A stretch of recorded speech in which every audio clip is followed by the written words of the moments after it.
Tapi bagaimana dengan Quran yang hanya diterima oleh satu orang, tapi isinya kontradiksi satu dengan yang lain?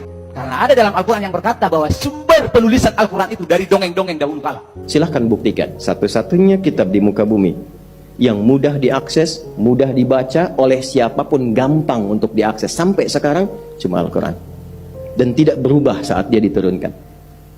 Anda boleh cari kitab sebelumnya. Tadi saya sebutkan misalnya Injil, Taurat, Zabur dan sebagainya. Temukan kalau ada sesuai dengan versi aslinya. Ya. Oh, ditemukan misalnya. Apakah bisa diajarkan dengan bacaan yang sama sesuai dengan aslinya? Di semua tempat. Kalau bukan firman Allah, nggak mungkin bisa begini. Jadi Allah pun dari nama saja sudah memperkenalkan ini bukan karya manusia.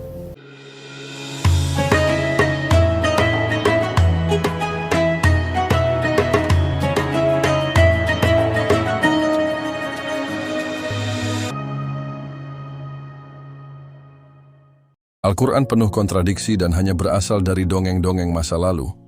Itulah pernyataan kontroversial dan sangat menyesatkan yang diucapkan oleh Pendeta Pangeran Manurung. Berbeda dalam surah 20, dalam surah 27, dan surah 28. Itu berbeda semua itu. Ingat Bapak Ibu, yang menulis Al-Quran, yang menerima wahyu dari Allah, hanya satu orang. Mestinya tidak boleh berbeda. Kalau saya melihat Bapak Ibu semua seragam pasti, karena satu orang yang melihat. Tapi kalau orang berbeda-beda melihat, bisa berbeda sudut pandangnya, seperti dalam Alkitab, seperti dalam Injil tadi. Dan banyak contoh yang lain. Nah, Bapak Ibu Saudara, pewahyuan Alkitab diterima oleh beberapa orang. 1 menit lagi. Sehingga kalau ada perbedaan-perbedaan urutan peristiwa, itu bisa dimaklumi. Kenapa? Ditulis di zaman yang berbeda, ditulis di tempat yang berbeda, mereka tidak pernah ketemu, ditulis oleh orang yang berbeda. Tapi bagaimana dengan Quran yang hanya diterima oleh satu orang, tapi isinya kontradiksi satu dengan yang lain? Kan mestinya sama.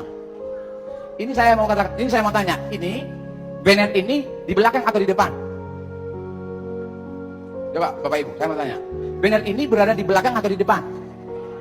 Iya, Mbak yang manis ini berkata itu adalah di depan. Tapi kalau saya, itu di belakang saya. Sama nanti dalam penulisan Matius, silsilah yang berbeda, itu kan setengah menit lagi. tidak dari Maria, ya? Setengah menit lagi. Oke. Tapi kalau Al-Quran yang ditulis oleh satu orang, kan mestinya nggak bisa berbeda. Kalau saya ini di belakang saya, ya di belakang saya. Nggak bisa ini saya katakan di depan saya. Lalu coba kita jujur kepada saudara. Kalau tadi, oh ini belum sisi ini ya. Saya jawab ya, jadi saya presentasikan saja. Saya belum kasih materi masalah sumber Al-Quran. Karena ada dalam Al-Quran yang berkata bahwa sumber penulisan Al-Quran itu dari dongeng-dongeng dahulu kala. Silahkan buktikan, satu-satunya kitab di muka bumi yang mudah diakses, mudah dibaca oleh siapapun, gampang untuk diakses sampai sekarang, cuma Al-Quran. Dan tidak berubah saat dia diturunkan. Anda boleh cari kitab sebelumnya. Tadi saya sebutkan misalnya Injil, Taurat, Zabur dan sebagainya. Temukan kalau ada sesuai dengan versi aslinya. Ya. Oh, ditemukan misalnya. Apakah bisa diajarkan dengan bacaan yang sama sesuai dengan aslinya? Di semua tempat. Kalau bukan firman Allah, nggak mungkin bisa begini. Jadi Allah pun dari nama saja sudah memperkenalkan ini bukan karya manusia. Karya manusia, walaupun hebat, bagus, sekali dua kali baca, Anda bosan. Bosan Anda. Saya sudah hafal tuh, udah selesai tinggalkan. Quran tidak begitu. Tidak pernah orang merasa bosan. Al-Fatihah Quran bukan? Anda 17 kali baca Al-Fatihah setiap hari. Pernah nggak bosan? Saya belum pernah mendapati seorang jamaah mengeluhkan, Ustaz, saya bosan baca Al-Fatihah. Padahal 17 kali sehari. Quran itu unik, tidak pernah ada orang bosan. Yang bisa melihat, bisa baca. Yang ditutup penglihatannya dari maksiat, orang katakan gak bisa lihat, tetap bisa baca Quran. Dan hebatnya bisa hafal lagi. Cuma Al-Quran. Ya, dan menariknya, gak bosan tapi cepat ngantuk. Gak percaya silahkan. Gak percaya silahkan. Anda baca Al-Quran, Al-Quran 1 jam 60 menit Anda tahan, baca lagi, baca lagi, baca lagi, ya? Tapi baca Al-Quran 6 menit tuh, Alif Lam sampai Lam masih sadar, Mim. Mulai. Kenapa? Karena ini mukjizat, ini ibadah. Setan pun tidak ingin menghindar darinya, jadi objek untuk godaan. Kalau yang lain nggak digoda, biarin aja. Yang ini beda.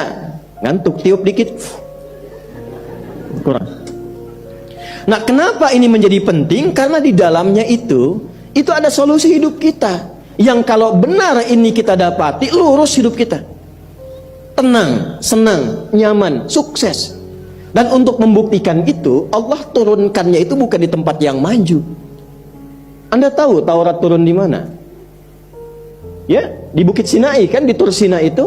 Tapi kan keadaannya sudah maju. Ya, kehidupan zaman itu kan rajanya Fir'aun, maju kan? Nabi Isa di Romawi sudah maju. Di era Nabi Muhammad SAW ada Romawi, ada Persia, tapi Qurannya nggak turun di situ. Turunnya di lembah tandus yang kriminalitasnya tinggi, orang-orangnya hampir pada umumnya nggak kenal kebaikan. Jadi semua jenis keburukan hatam semua. Betul, semua jenis keburukan hatam, turunnya di situ. Disebut dengan jahiliyah. Tiba-tiba diturunkan Al-Quran, berubah ini menjadi khairu ummah. Khairu ummah. Yang rakus jadi dermawan, yang keras jadi lembut, yang tadinya lemah jadi kuat. Maaf, yang fakir jadi kebangetan kayanya. Bukan kaya lagi, kebangetan kayanya tinggi. Yang tadinya biasa jadi pintar, yang pintarnya itu jenius. Ya, Ibnu Abbas radhiyallahu taala anhu itu belajar bahasa asing cuma 3 hari, Pak. Setelah hafal Quran. Cepat sekali, akselerasinya cepat sekali. Ini dahsyat ini. Makanya setan nggak mau antum dekat dengan Quran itu. Setan nggak mau antum mengkaji Quran karena di sini ada inti kehidupan kita. Apakah hanya untuk sahabat Nabi saja? Allah. Coba silahkan cek, kan maju kan dibawa ke Yathrib. Yathrib itu kan maaf, tempat tertinggal, ekonomi tertinggal, kriminalitas tinggi, konflik sosial 600 tahun nggak selesai antara Aus dan Khazraj. Allah cuma turunkan Quran, berubah jadi Al-Madinah Al-Munawwarah. Kotanya maju, ekonominya stabil, ada piagam bersama, disepakati dan dibawa kemanapun, hebat. Diutuslah Nabi Muhammad 40 tahun kemudian, beliau diberikan wahyu oleh Allah Subhanahu wa taala berupa Al-Qur'an. Sejak itulah dunia ini berubah sampai hari ini dan sampai hari kiamat. Insya Allah Al-Quran itu akan tetap otentik,